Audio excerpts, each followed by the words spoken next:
Anna Collin, je suis la coordinatrice autochtone pour le forum. I'm going to speak in English. I just want to start today with some good words that have been given to me by my elders while I do this work to prepare for the forum. It is so amazing to see all of you here, to have felt the excitement and the enthusiasm from everyone who has come from a long way away to participate. And for the Indigenous peoples of this land, it means a great deal to see a very strong willingness to work together in the spirit and intent of the original treaties moving forward into the future. I see so many faces that are new to me, and I hope that I have a chance to meet with some of you and build those relationships. I probably won't. I'm running around like a chicken all the time. But I hope that all of you build relationships together and maintain those relationships and work forward together in a new way based on this good understanding of what it means to live side by side together on this land with good intentions and according to our protocols and teachings. You are most welcome here. We allowed you to come here in the first place, and we need to remember that when we work together. Okay? Miigwech, I hope you have a really, really wonderful, wonderful forum. And again, I'm so excited to see all of you. Stano, Miigwech. Hello. Bonjour. Mon nom est Darius. My name is Darius. I will also speak in French. I am a coordinator for the People's Social Forum. I've seen so many faces from across these lands that have gathered here, and it truly warms my heart. Thank you for coming. Thank you for being here. Thank you for developing these relationships and building our movements. Against all odds, we have come together, and it is truly remarkable because this has not been done before, and we are attempting something very, very important here, and I think we're going to see it through. We're going to see it through into the future. So when you are in these workshops, when you are just hanging out and talking to people at these booths, when you're just hanging out talking to each other, that's what I'm seeing. I'm seeing hundreds and hundreds of people that are just reconnecting with friends, reconnecting with people in their movements in an informal way, and that's very beautiful.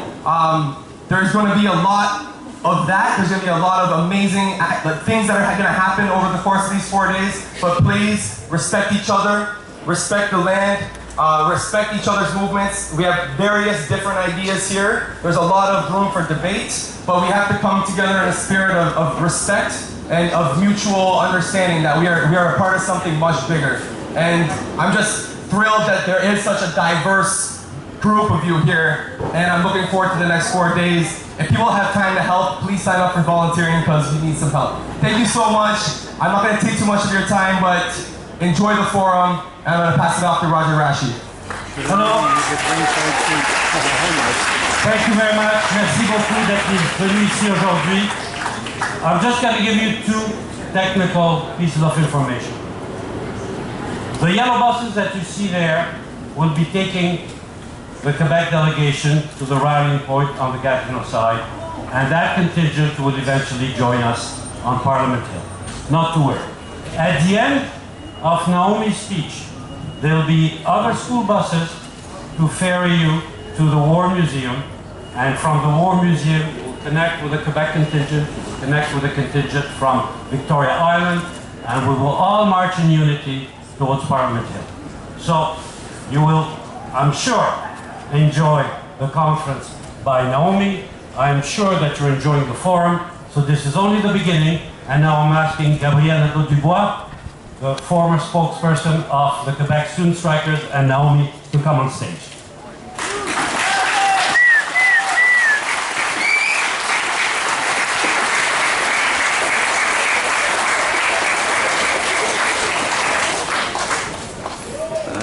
Bonjour tout le monde, hi everyone.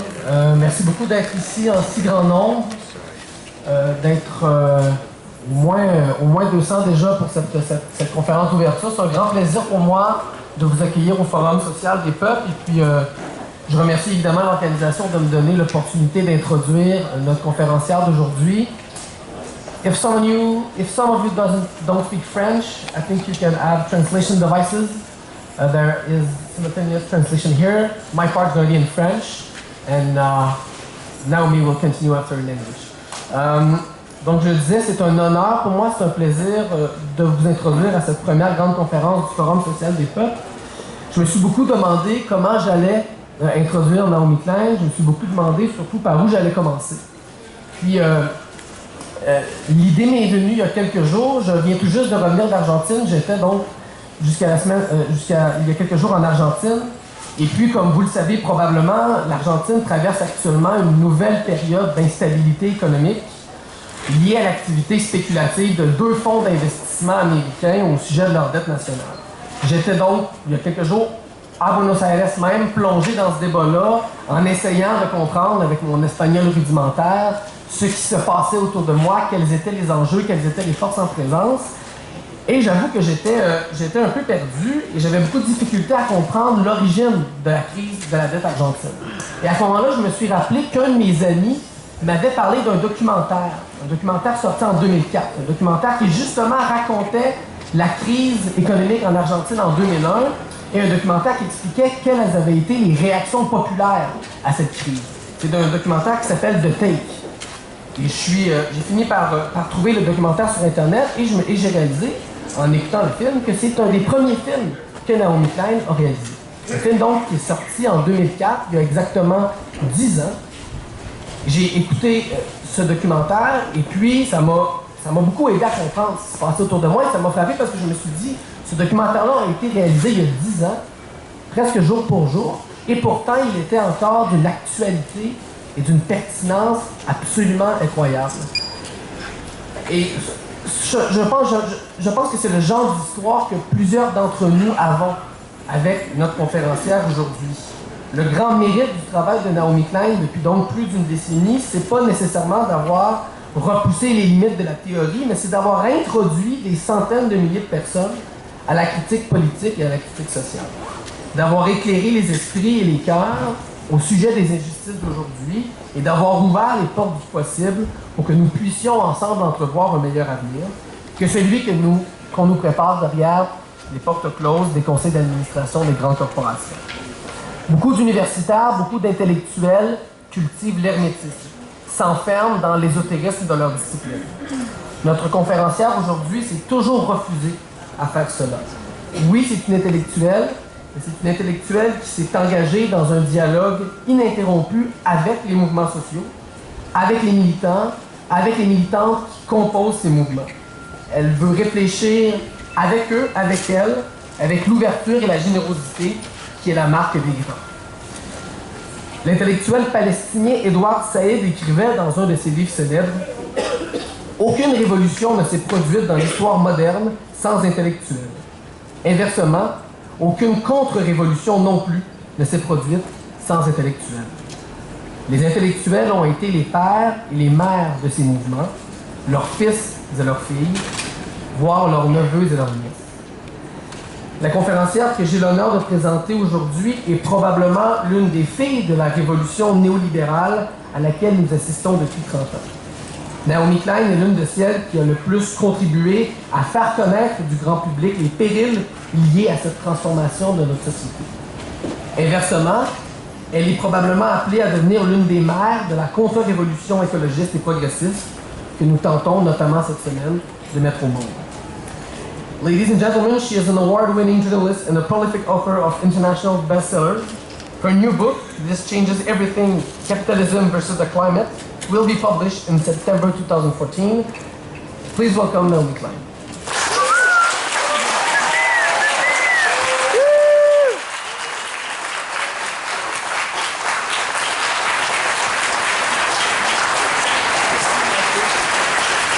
Thank you. First, let me just say what an honor it is to be introduced by Gabrielle, who is such a hero of mine, who revived the fight in Quebec, in this country. So it inspired so many of us. So the honor is truly mine. I also want to acknowledge that we're here on unceded Algonquin territory and thank Anna Collins for that wonderful welcome. Thank Roger Rashi and all of the organizers of this extraordinary gathering for all the work you have been doing for many, many years and months. This is going to happen. You know, before this is over, all the papers will go flying. So, welcome, bonjour tout le monde. Je vais parler en anglais, je m'excuse, but I also, first of all, want to thank the translators who I know will do a wonderful job.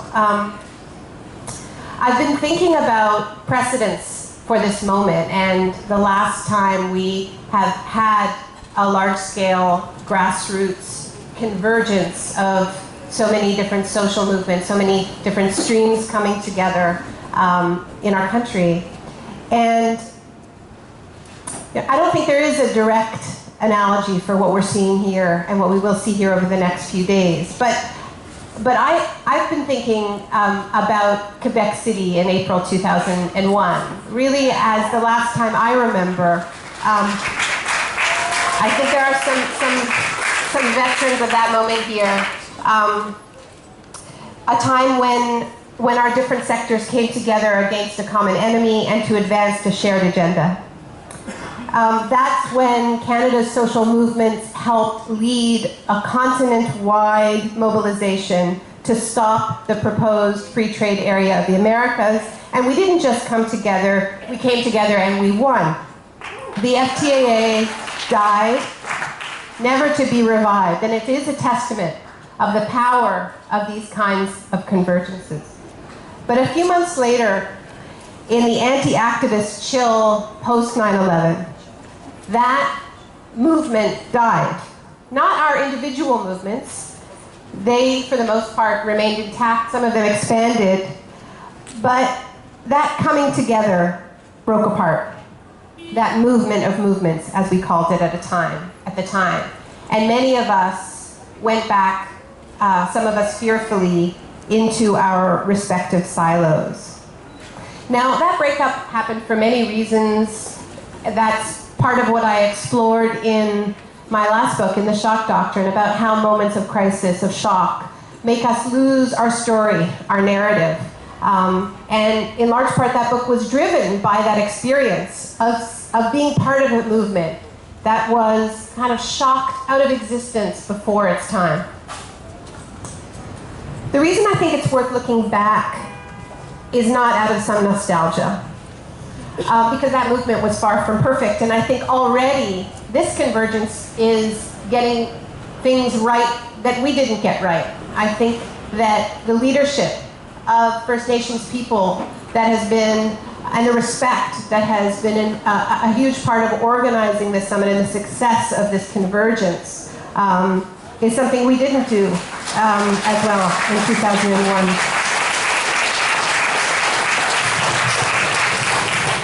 But I think one thing that we did do right back then is that we weren't talking about the personalities of individual politicians or the marginal differences between political parties. We weren't spending too much time talking about that at all, or our respective electoral strategies.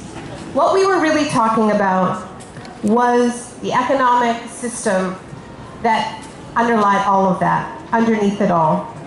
And that was not just free trade, it wasn't globalization as it was often called. We were talking about capitalism. And that's what we were talking about when September 11th changed the conversation. And it's taken too long, I think, for us to come together once again, but it is happening and it is significant, and we must acknowledge the importance of that. So what is it that's bringing us together? I think it's a lot of different factors. In 2000, 2001, we were coming together because our various issues were being knit together by the ambition of these free trade deals, right? They were reaching into all of our lives, whether we were educators or healthcare workers, indigenous people, immigrants, everybody was affected by the ambition of this architecture. I used to say that we should thank the World Trade Organization because they built our coalitions for us with their sheer ambition. And one of the things that's been happening over particularly the past 5 years is that we find ourselves in the midst of an extraction frenzy in this country, particularly around fossil fuels, but not exclusively around fossil fuels. And we see this obviously with the tar sands, with fracking. We see it in large-scale mining projects, mining disasters, although as my friend Harshawalia pointed out recently, mining is a disaster, certainly at that scale. We see it in that metal monster of pipelines stretching towards us in all directions, Northern Gateway, Kinder Morgan, Energy East, Line 9. And just as the virtual tentacles of those trade deals brought us together before, now the very real tentacles of this extraction infrastructure is bringing us together. This infrastructure of death bringing us together to defend life and building new coalitions to do that.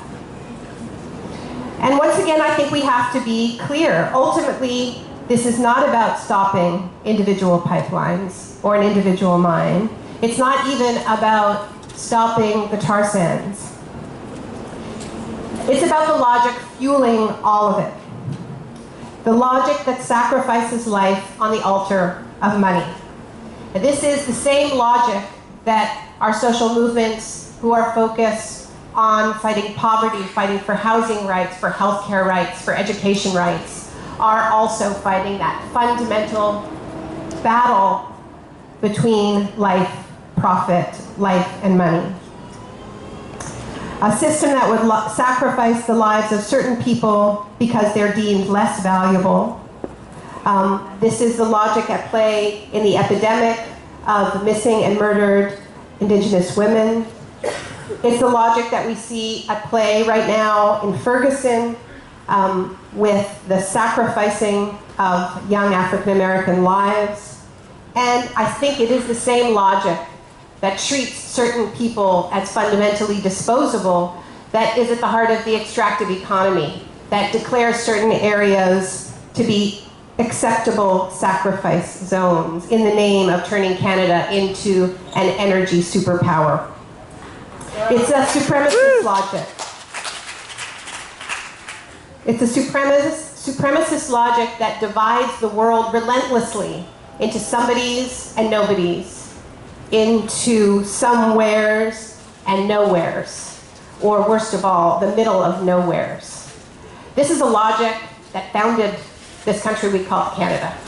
It is embedded so deeply in the logic of colonialism, which was always based on the myth of nobodies and nowheres and sacrifice zones. And it is this logic, I believe, fundamentally that we must name and that we must build a movement to counter.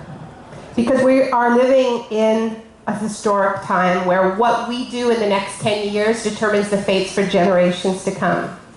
Because we're not just living in a moment where it's only a river, a mountain, a watershed, a culture, a species being sacrificed in the name of economic growth. It's all this and more. It's the stability of all of Earth's systems that support life.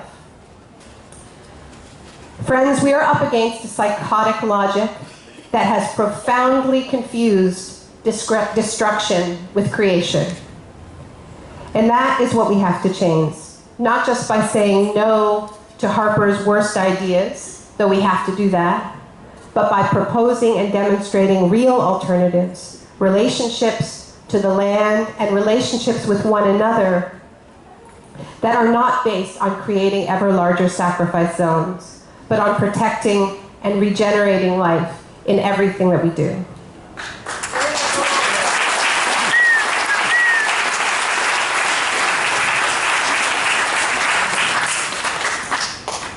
And we often often hear when we talk about climate change in particular that, you know, it's about the fact, it's about that we don't have the political will or that we don't have the right technologies. But the truth is it's not an absence of alternatives. I think we all know what we need to do. It's been clear for a long time.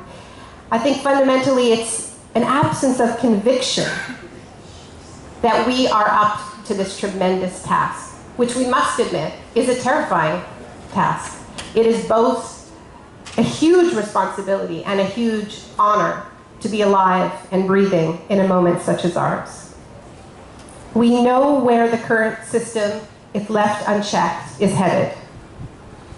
We also know how that system will deal with the reality of serial climate-related disasters. It will deal with it in the same way it deals with every crisis, with escalating barbarism, with ever more segregation between the small pool of winners and the ever-expanding pool of so-called losers, with rampant disaster capitalism. We know that story. Lord knows I've told that story. To arrive at that dystopia, one we have imagined so many times in every sci-fi movie you could go to, from Elysium to Mad Max to Snowpiercer, every time we imagine the future, it is that world of big winners and big losers. And to get there, all we have to do is nothing. Nothing. Just keep barreling down the road we're on. We don't even need to veer, let alone turn.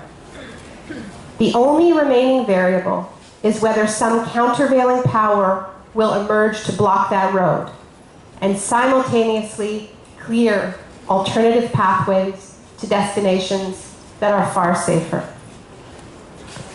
That is the task before us.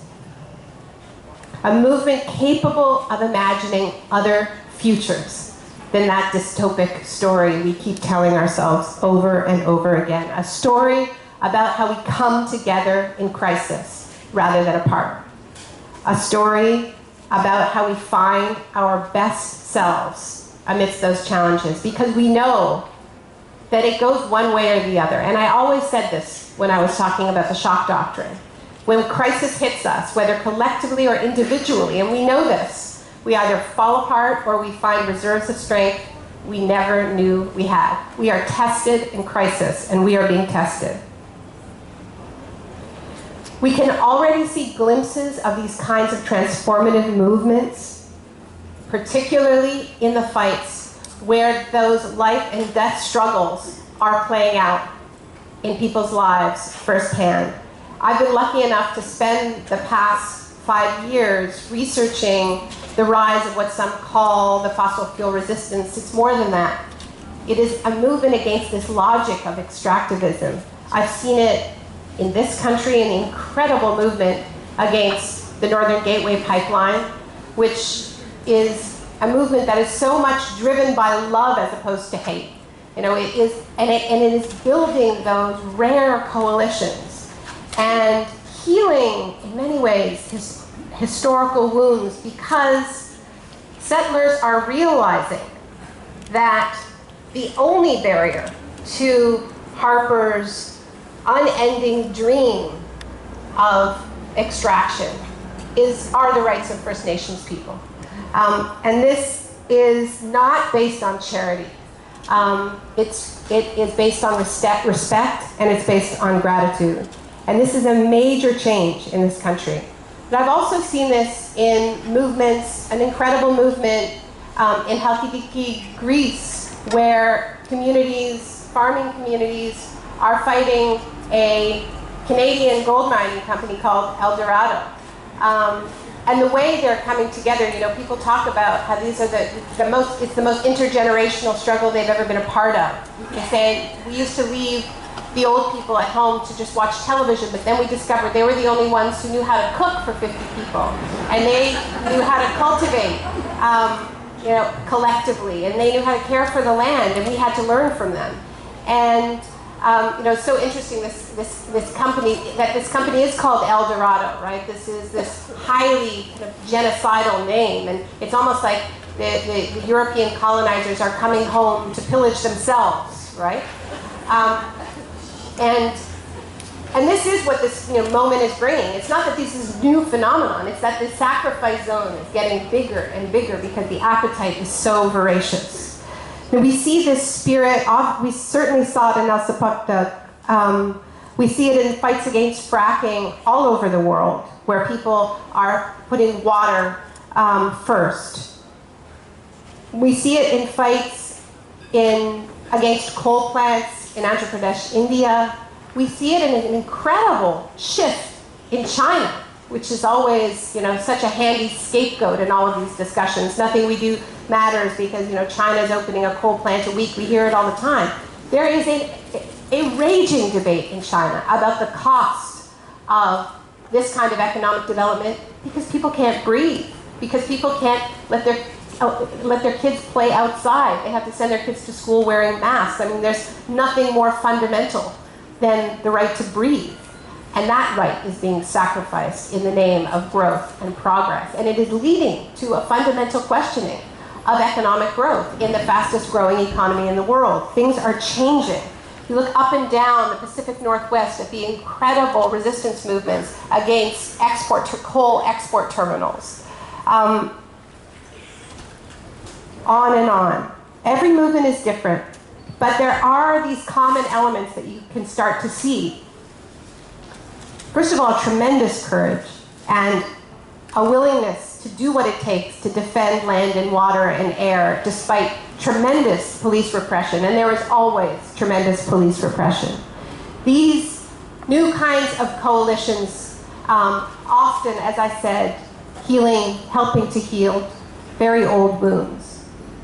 This insistence that water is of greater value than money, that no price can be placed on children's health. The fact that women of all ages are overwhelmingly at the forefront of these movements, often in the role of water keepers.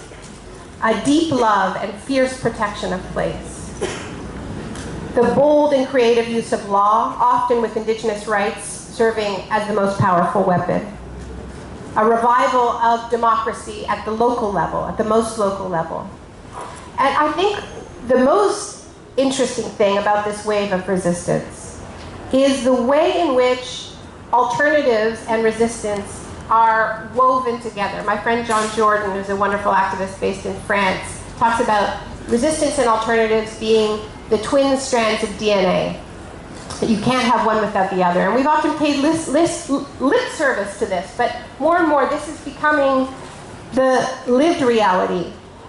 Because people understand who are part of these frontline struggles that they will not win unless they can demonstrate that there are other ways for communities to sustain themselves. So I think about the ranchers in Nebraska who built a clean energy barn powered by wind and solar in the path of the proposed Keystone XL pipeline to show to themselves and their neighbors that they would actually get more energy from this one barn than they would get from the Keystone XL pipeline.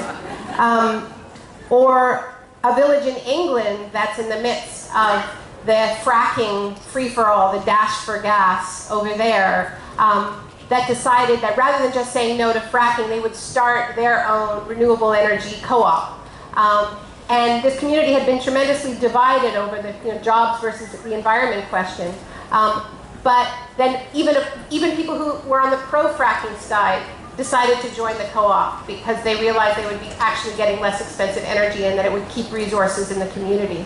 So really showing the alternatives instead of just talking about them. Or the Black Mesa Water Coalition on Navajo land that is not just resisting coal after having successfully shut down large coal operations, but also coming up with a concrete plan to convert land depleted by coal mining into a utility-scale solar power generating operation that would keep control and resources in the community rather than just take them out as so many green energy projects are doing.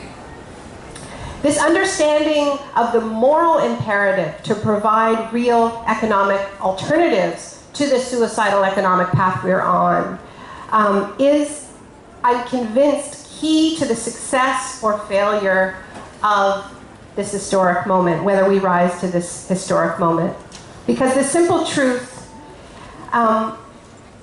is that the hope for humanity, in many ways, at least in the climate context, rests in the hands of some of the poorest and most marginalized people on the planet, in our country and around the world. And by that I mean that the rapid rise in carbon emissions that we're seeing, as bad as Canada's record is, it's not happening in the global north. It's happening, the rise in emissions is happening in China, in India, in Brazil, in South Africa, because these countries are signing on to this same vision. And that will not change unless there is another economic vision offered. The biggest untapped pools of carbon, the ones that if burned will push us to 4 to 6 degrees of warming, catastrophic levels of warming, lie under indigenous lands, whether in the Arctic or in Canada's tar sands. All of our resistance will only be a stopgap unless something fundamental changes in the balance of power between countries of the global north and south and within those countries. We will not stop climate catastrophe unless countries like Canada acknowledge our climate debt and help to finance transitions to another economic model entirely. We will continue on the path we're on unless there are real economic opportunities in First Nations communities other than mining and fracking in Canada. Communities will continue to be divided unless we take those responsibilities seriously. And when we talk about honoring the treaties, that includes the commitments made for real infrastructure, for clean water, for education, for healthcare. When communities are asked to choose between water, clean water, healthcare, school, and opening up a mine, it's pretty clear what's going to win in that case. So this is a moral responsibility. It's a collective responsibility.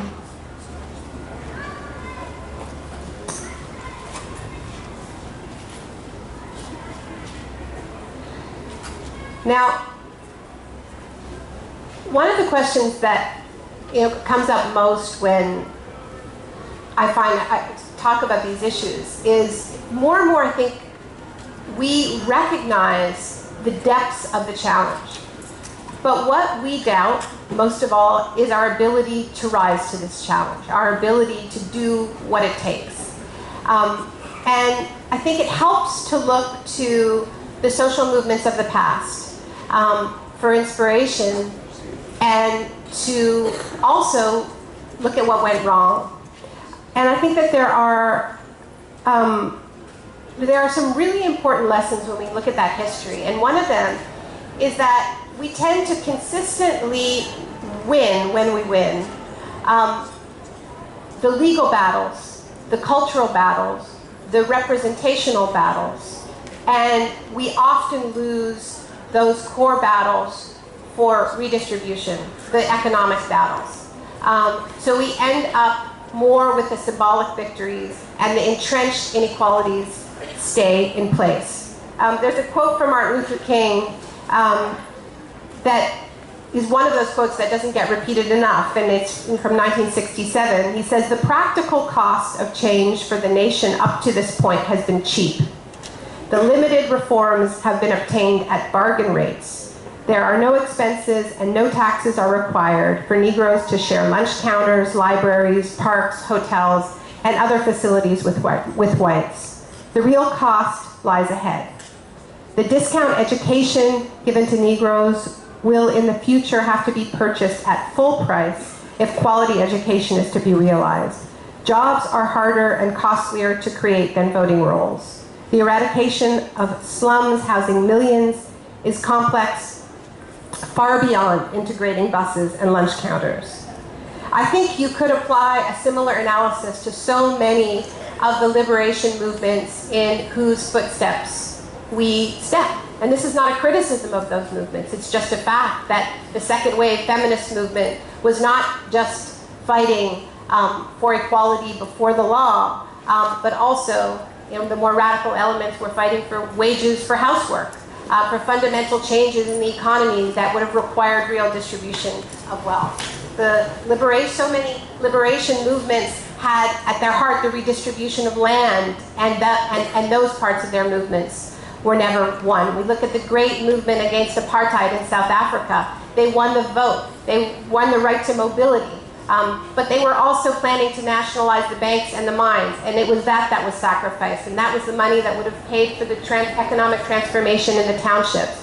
So on one level, we can say we can feel hopeless in the face of this history, but I've started to look at this history differently, which is I believe that in rising to the climate crisis, if we really look at this and stop looking away, what we can see is that we have before us the ability to address the unfinished business of so many of our liberation movements. Because none of these movements went away, they never ended, they're still fighting. And I hope I've made the argument that addressing inequality, fundamental inequality, healing colonial wounds is fundamental to our ability to address this crisis. And it's on every level. We need massive investments in the public sphere if we're going to weather the storms ahead and cut our fossil fuel emissions. Those represent the jobs, the opportunities that Martin Luther King dreamed of, that are part of the reason Ferguson is on fire right now, the fact that dream was never fulfilled. And it's an opportunity to keep so many of the broken promises our ancestors made, or my ancestors made in this country as well. Yeah. I'm just making sure we have time for questions here. So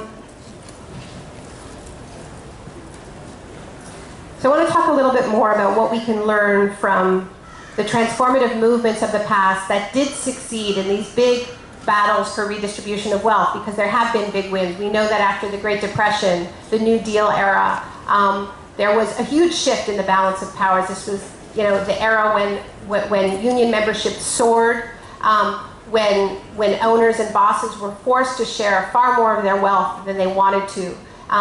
And with that transfer of wealth came the building of so many social services and structures that we are fighting so hard to defend now in the face of relentless attacks. It's also true that the abolition movement took on the most powerful industry of its day and deprived the ability of slave owners to continue to make profit. It helped that the fossil fuel, the growth of fossil fuels was waiting in the wings, and a lot of those slave owners were able to transfer their money into the fossil fuel economy.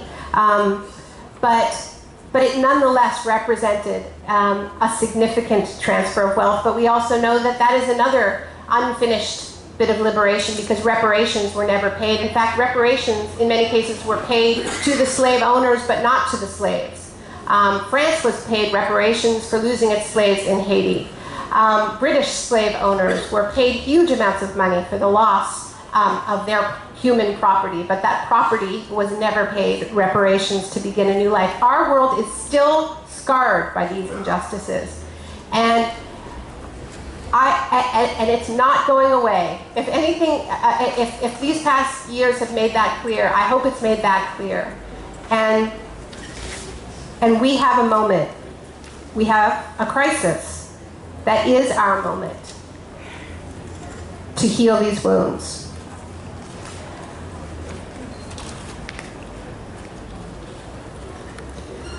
It also means that the response to climate change does not need some shiny new movement that will magically succeed where all others fail.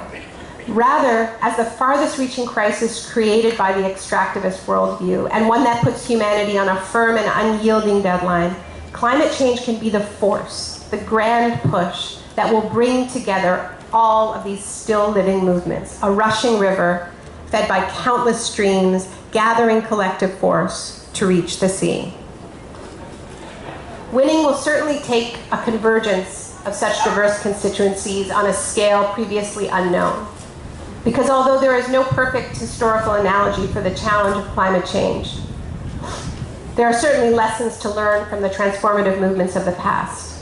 One such lesson is that when major shifts happen in the economic balance of power, they are invariably the result of extraordinary levels of social mobilization.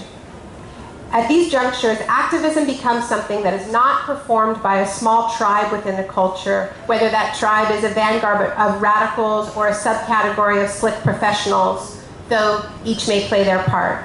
It's something that is an entirely normal activity throughout society. It's rent payers associations and women's auxiliaries and gardening clubs and neighborhood assemblies and trade unions and professional groups and sports teams and youth leagues and so on. And Gabrielle mentioned the documentary that we made in Argentina. And I feel really lucky to have been in Argentina in that moment after the economic crisis in 2001, because I saw that, you know, this is often something we read about in history books, those moments when the whole society is in the streets. But I saw that in Argentina. On every street corner there were neighborhood assemblies. And this idea of activism being something that is a specialist activity falls away. During extraordinary historical moments, both world wars, the aftermath of the Great Depression, the peak of the Civil Rights era, or these sorts of national uprisings that I'm describing, the usual categories dividing activists and regular people become meaningless, because the project of changing society is so deeply woven into the project of life. Activists are quite simply everyone. And if we think about the task ahead, and the scale of capital that really needs to be challenged for us to safeguard the safety of our future, we need nothing less than that level of mobilization. The problem, once again, is that most of us living in post-industrial societies, when we see those crackling black and white footage of general strikes in the 1930s and victory gardens in the 1940s and freedom rides in the 1960s, many of us simply can't imagine being part of any mobilization of that depth and scale. And here I'm not talking about activists. You know, I think for many of us, we can imagine it. But I think for a lot of people who don't identify as activists, that is the problem. And sort of the attitude is, you know, that kind of thing is fine for them, but not us, not with our eyes glued to our smartphones, attention spans scattered by clickbait, loyalties split by the burdens of debt and insecurities of contract work. Where would we organize? Who would we trust enough to lead us? Who, moreover, is we? In other words, we are products of our age and the dominant ideological product. We have been changed by neoliberalism. This is a system that has taught us to see ourselves as little more than singular gratification-seeking units out to maximize our narrow self-interest, while simultaneously severing so much of us from the broader communities whose pooled skills are capable of solving problems big and small. This project also has led our governments to stand by helplessly for more than 2 decades as the climate crisis morphed from a grandchildren problem to a banging down the door problem. All of this is why any attempt to rise to the climate challenge will be fruitless unless it is understood as part of a much broader battle of worldviews, a process of rebuilding and reinventing the very idea of the collective, the communal, the commons, the civil, the civic, after so many decades of attack and neglect. And I think that's why so many of us were and continue to be so excited by the emergence of a union like Unifor and its commitment to social unionism and to the idea of reviving those principles in society, because that is the first step to any of this. What is overwhelming about this challenge is that it requires breaking so many rules at once, rules written into national laws and trade agreements, as well as powerful unwritten rules that tell us that no government can increase taxes and stay in power, or say no to a major new investment, no matter how devastating and damaging that project is, or plan to gradually contract those parts of our economies that endanger us all. We know this has to be done. It's just that we're told over and over and over again that it cannot be done. But yet each of these rules emerge out of the same coherent worldview. If that worldview is delegitimized, then all of the rules within it become much weaker and more vulnerable. This is another lesson from social movement history across the political spectrum. When fundamental change does come, it's generally not in legislative dribs and drabs spread out evenly over decades. Rather, it comes in spasms of rapid-fire lawmaking with one breakthrough after another. The right calls this shock therapy, the left calls this populism, because it requires so much popular support and mobilization in order to occur. So how do we change a worldview and unquestioned ideology? I think part of it involves choosing the right early policy battles to fight, choosing our battles wisely. To cite just one example, climate activists usually talk about a carbon tax, but it may be that fighting for a marginal carbon tax is a lot less useful than forming a grand coalition to demand a guaranteed minimum income.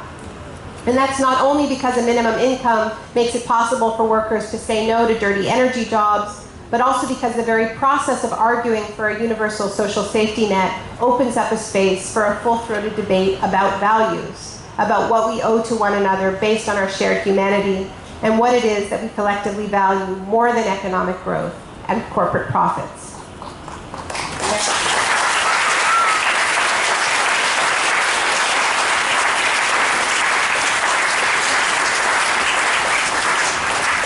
But I think more than that, it is about recognizing that the role of social movements is not to accept this distorted image of humanity that has been sold to us through everything from reality shows to neoliberal economics. It's to hold up a different vision of society, hold up a different mirror that says that humanity is not hopelessly selfish and greedy. That is our job. To articulate not just an alternative set of policy proposals, but that alternative worldview to rival the one at the heart of the ecological crisis. Embedded in interdependence rather than hyper-individualism, reciprocity rather than dominance, and cooperation rather than hierarchy. This is something that all transformative movements understand. Recent years have been filled with moments when societies suddenly decide they've had enough, defying all experts and forecasters. From the Arab Spring, tragedies, betrayals, and all, to Europe's Squares movement that saw city centers taken over by demonstrators for months, to Occupy Wall Street, to the incredible student movements in Quebec and Chile.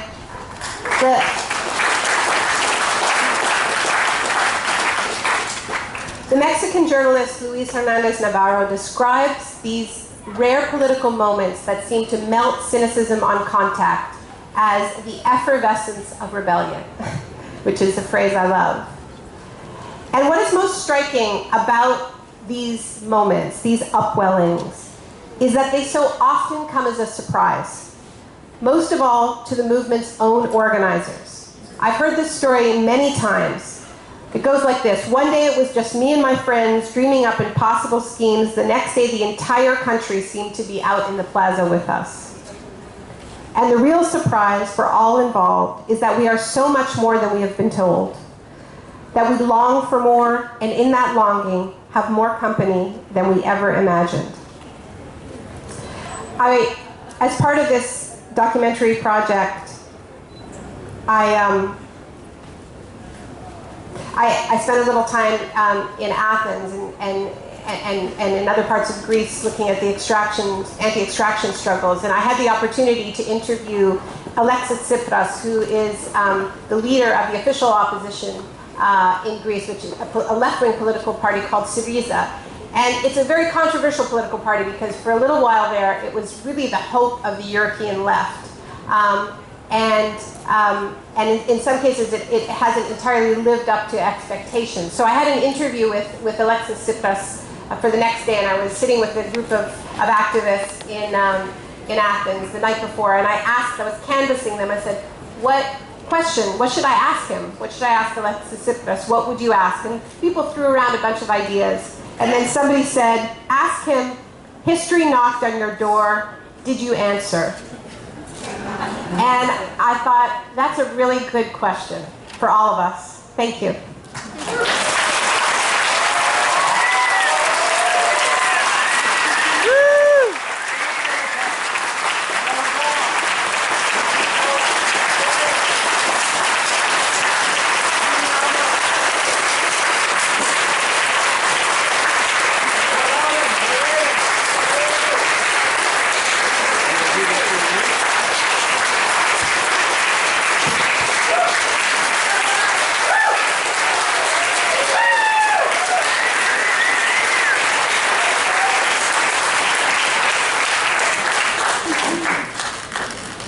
Thank you very much. I'll be alternating between French and English. So, Naomi will take some questions from the audience and will graciously answer your question. I will just ask you to please, if you have a question, to line up at the mic. And please keep it brief. Keep it to 2 minutes so we get as many people being able to ask questions, and of course we give time to Naomi to be able to answer. Alors nous allons passer à la période de questions-réponses. Je vous demande un peu de discipline, 2 minutes pas plus au micro, pour donner l'occasion à Naomi de pouvoir répondre à vos questions. So thank you very much. Naomi just gave us a great presentation, uplifting speech, so please, any questions to the back. Hi. You're the first. Hi. Okay. First off, I want to thank you for being my modern history teacher. I graduated last year and I had no idea about all the anti-globalization movements that went on in 2000. And I discovered your books and they changed my life. So thank you for that. Well said, brother. I'm actually from Vancouver. I'm taking the train across Canada and I just happen to be in Ottawa the day that you're speaking and that we get to march on Parliament. So I'm very stoked. My main question is, I firmly believe that, other than Quebec, which I go to tonight and I've never been, there's not much of a strong culture in Canada because we're such a young country. And I believe that maybe we can create a cultural identity and some sort of a cultural shift. And I wonder, do you think that's possible to do and bring everyone together? What can we do to do that? Is it going to be the environment? I don't know. How do we bring about cultural shift? We'll share this mic. Well, first of all, it's wonderful that you're here, and thank you for your very kind words. So I guess most commercials aren't doing it for you, for creating Canadian culture. I really think that events like this are part of the answer to that question, because you use the word young, and these are obviously really loaded words, right? It's also a very, yes, the creation of this country we call Canada is young, but I think what is really extraordinary about this gathering is that it is quite an unprecedented collaboration between First Nations, Quebecois culture, and Anglophone culture. And that is a process of creating a new culture together, out of respect, and by learning our history.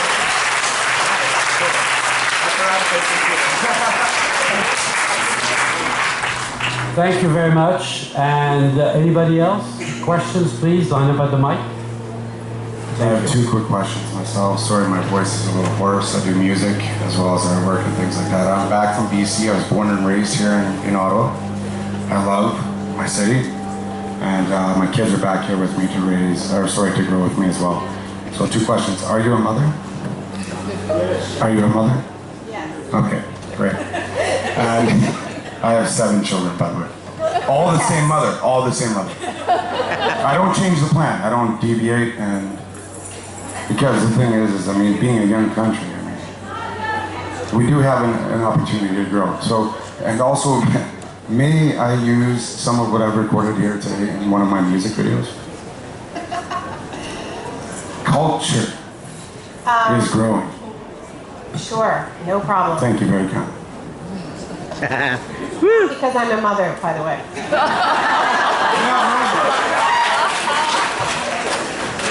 My name's Firoz Manji. I have numerous questions for you. It's just great. Once again, a fabulous presentation. An incredible leader who we are honored to have in our presence. Firoz, lovely to see you. Lovely. Thank you. English is full of euphemisms, and I think if we are going to build a movement, we need to avoid some of these euphemisms. Let's actually talk about the real words. Call me on it. What did I do? It's not just you. I think we all do this. We talk about the extractive industry, extractivism. But if you talk to any dentist, you will know that when you pull out a tooth, it's the real word for it. They call it extraction, but the real word for it is amputation. And when we are talking about the removal of non-renewable resources from the ground, from our society, from across the world, this is amputation. So the argument goes that how much do you want to sell my leg for? How much are you going to give me for my leg? That is not development. And I think we need to start saying that there is a big difference between productive economy and a destructive, amputative economy. Thank you. Yeah, very nice. Language and its hidden meanings. That's Feroz Manji, everyone. Look up his incredible writing. I think you just got a taste of it. Nice, yes ma'am. From Toronto. And one more thing that I wanted to point out, it was more a comment on his question, on his the things with euphemisms. It's bringing me to one of my favorite ones. Unsustainable. Just kind of devoid of meaning. You should use either one of the two real words, either deadly or temporary, or even both. Both, because people talk about like unsustainable as if it's just something to avoid. But I think it leads to the question: these things are going to stop, but how are they going to stop? Are they just going to stop by killing us on the planet, or are they going to stop without killing us? That's the big question. And I think another thing is you have when you talk about some of these movements, like especially against the northern gateway. I think why that one's working so well is because the Eunice Doden camp. It is not just blockading the construction, but it is providing an exit strategy from the economy that needs it by getting people back to their traditional ways. I think the reason that so many demonstrations and movements fail is because the people are still dependent on what they're trying to stop. Like people have bills to pay. Like groups like the Eunice Doden are only they're successful because they are getting away from them. And I think that is probably the only way that these movements can be successful. So what's your take on that?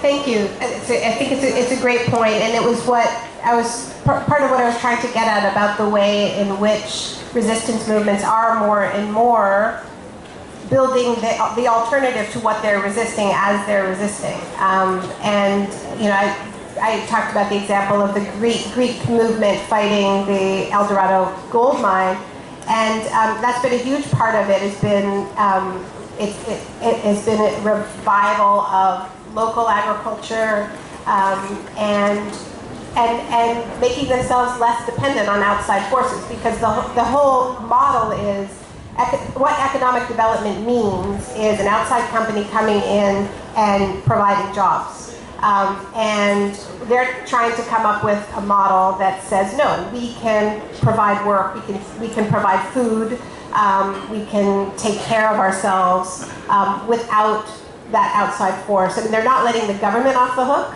Politically, they don't want to do that, but they are trying to get away from that model of what economic progress means. Thank you.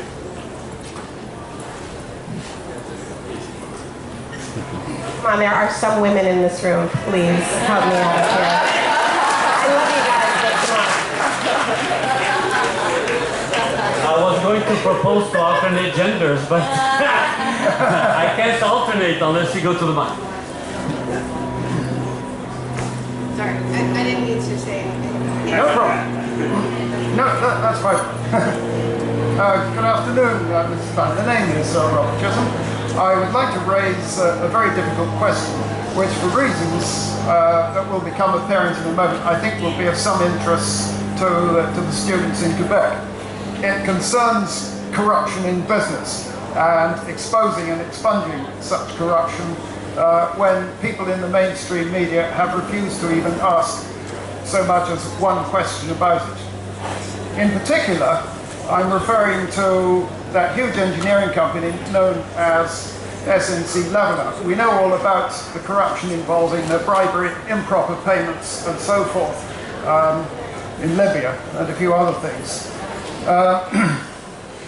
The thing that's on my mind is how to expose corruption that they perpetrated back in 1991, where they refused to pay up in a wrongful dismissal lawsuit, and as a result had an entire floor of office furniture at their downtown Montreal headquarters seized and then sold, followed by seizure of their bank account. And yet nobody whom I've talked to in the mainstream media has consented to ask the company so much as one question about their conduct. I'm airing the question now. I'm not expecting any quick or easy answer to this, but perhaps it's something we can start to at least look at. I'm wondering what you would have to say about something like this. Thank you. Thank you. Thank you for your comment, and it isn't, I know this will come as a huge shock, but I don't have something to say about absolutely everything. But we are having a press conference in a couple of hours. There'll be lots of journalists there that you should ask, you should put that to them. But thanks for what you said. Oh, great stuff. That's a good start. Thank you so much. Thank you. Please. Call for to come to the mic. Okay, Thank you. You've called for some voices. May Chazen, thanks very much. I'm going to keep it very short. You made mention that the biggest growth in fossil fuels is coming from the global south, China, India, South Africa, Brazil, and a need for alternative visions. But I'm just curious if you have any suggestions for alternative visions, because I worry that sometimes we turn the responsibility to people in the global south to cut their fossil fuel emissions when in fact we're the ones who got us into this mess in the first place, and so obviously we have some responsibility in curbing our own fossil fuel use and not relying on Yeah, that's a great question, and I didn't mean to imply that it is that we're off the hook in any way. It's just a fact in terms of where the growth in emissions are at, is that even if we in the north curbed our emissions, pretty sizably, we would still be on a pretty terrible path, right?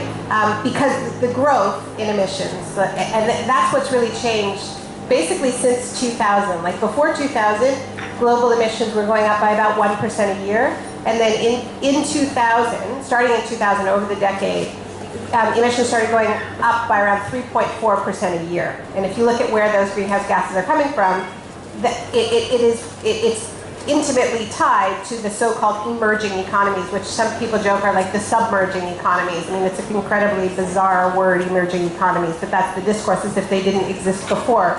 And so it's not a question of saying we're off the hook.